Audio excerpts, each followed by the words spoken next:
Salam Indonesia. Anda menyaksikan berita terkini bersama saya Pradana Adiputra.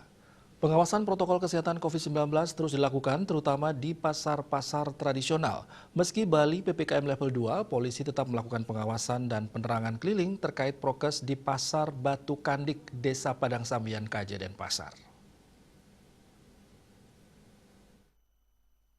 Kasat Binmas Polresta Denpasar Kompol Cok Gede Arim Mahaputra mengatakan, melalui kegiatan itu pihak kepolisian mengingatkan masyarakat yang beraktivitas di pasar tetap disiplin menerapkan prokes. Selain itu, masyarakat bersama-sama Polri menjaga dan mengingatkan bahwa pandemi COVID-19 masih berlangsung. Karena itu harus tetap disiplin menerapkan prokes. Sementara Kasih Humas Polresta Denpasar, Ibtu Ketut Sukadi mengatakan, kegiatan ini dipimpin Panit Bintibmas Ibda Iwayan Praptayase. Tim ini bertugas mengingatkan warga saat ini penyebaran COVID-19 masih terjadi.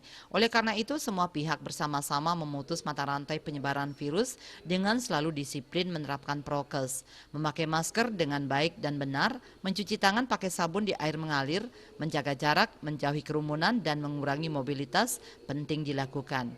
Hasil pemantauan petugas di Pasar Batu Kandik, pedagang dan pengunjung disiplin menerapkan prokes dan pihak pengelola pasar menyediakan tempat cuci tangan.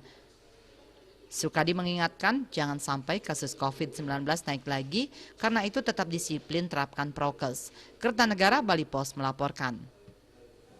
Pemirsa, untuk mencegah penyebaran COVID-19, ingat pesan Ibu, selalu terapkan 3M, wajib memakai masker, wajib mencuci tangan, dan wajib menjaga jarak, serta wajib menghindari kerumunan. Dengan penerapan perilaku 3M, Indonesia segera terbebas virus corona menuju Indonesia maju.